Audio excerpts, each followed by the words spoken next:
Good morning. Today is Wednesday, February 9th, 2022. Rabbi Jonathan Sachs points out that up until this week's Torah portion, the Parsha Tetzaveh, every single mention of clothing in the Torah has a common denominator. You'll see what it is. Let's go through the list. The first object of clothing is the fig leaves that were worn by Adam and Chava, Adam and Eve, to cover themselves after they realized that they were naked. Yaakov puts on Esav's clothing in order to deceive his father Yitzchak that he is the firstborn and should receive the blessing. Yaakov gives a ksones pasim, a coat of many colors, to his son Yosef, which demonstrates the favoritism that he has to Yosef, which creates the enmity between Yosef and his brothers, with all the terrible consequences that leads to. Tamar disguises herself in clothing in order to attract Yehuda to a, I'll just say, questionable liaison. The common denominator of every single instance of clothing being mentioned is that garments, clothing, up until this week's Parsha, are used to deceive or betray. And it's amazing the connection of the words.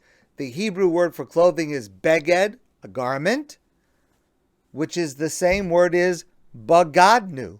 We say that on Yom Kippur. Hashamnu bagadnu. Bagadnu, we have betrayed.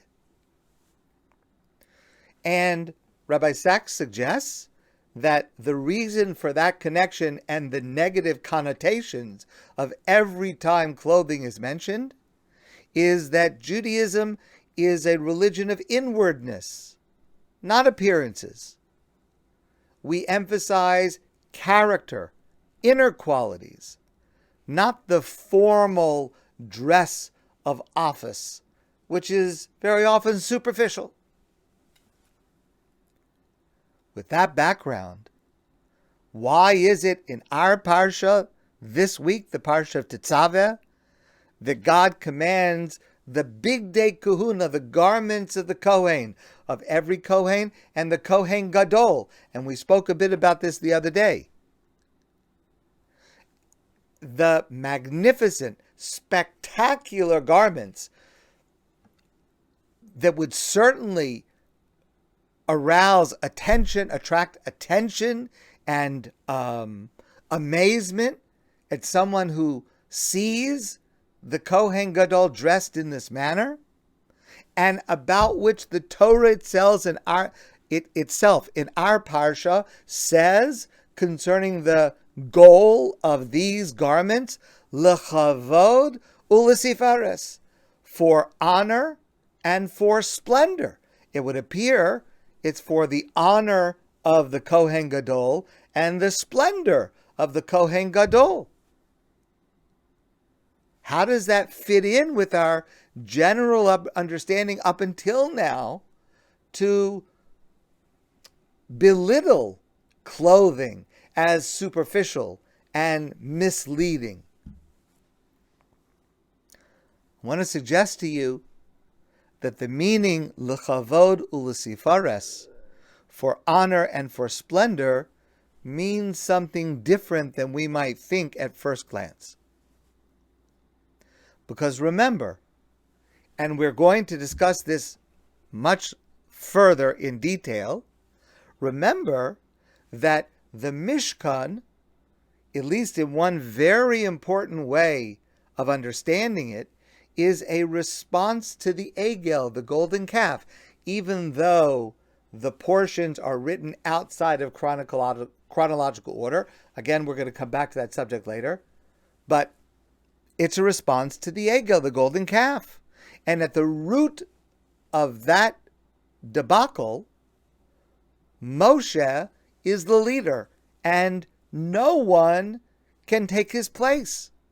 Without Moshe, we are lost and we become hysterical. That type of leadership, more widely, the type of leadership characterized by nevuah, by prophecy, depends on the charismatic personality of the prophet. But here's the thing. That cannot be sustained. And the message over time, which comes clearly through the debacle of the golden calf and in other places, is in the absence of that prophet, that leadership is a vacuum. If Moshe is gone, even for a short time, his message falls apart. The role of the Kohen represents the stability of faith. It represents the ability to sustain the experience of revelation and Sinai on an ongoing basis. This is also a theme we're going to return to a little bit later. The purpose of the Bigdei Kehuna, of the garments of the Kohen Gadol that are described in such detail in our Parsha, with such wondrous color and texture and splendor, the purpose is to show that the office of the Kohen Gadol is greater than the person. It is not by accident that our Parsha Tetzaveh, Moshe's name is absent, because it is about a form of leadership that is not dependent on a charismatic personality. It is a leadership where the office is greater than the individual who holds it, and therefore that leadership can remain even in the absence of the charismatic personality of one of those individuals. Listen, please, to the words of Siporno, the classic Torah commentator. Lechavod doesn't mean the garments are spectacular and beautiful to honor Aharon and the wearer. Lechavod hakel yisparach. These garments come to honor God, may He be praised. Biyosem bigdei kodesh lavodaso. They are the garments that are worn by whomever they are worn to serve God.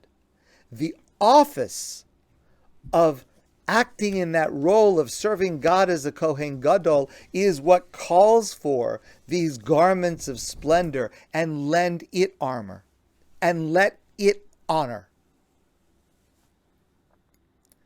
Rabbi Aaron Lichtenstein pointed out that this parsha, with these elaborate, spectacular garments, demonstrates that the Torah takes a positive view to elegance and grandeur and beauty as part of the mitzvah of Hidur mitzvah, of beautifying the mitzvah. We discussed this before, based on the pasuk that we say in Az Yashir, Zekeli v'yanvehu. This is my God, and I will beautify the objects that I use to serve God.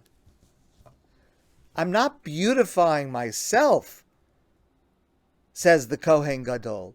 I am beautifying the role that I'm playing in serving God. Through the message of the garments of the Kohen Gadol, and as well the message of garments that we wear, is, as one English writer wrote, clothes have turned us into humans, but we must take care that they do not turn us into wardrobes.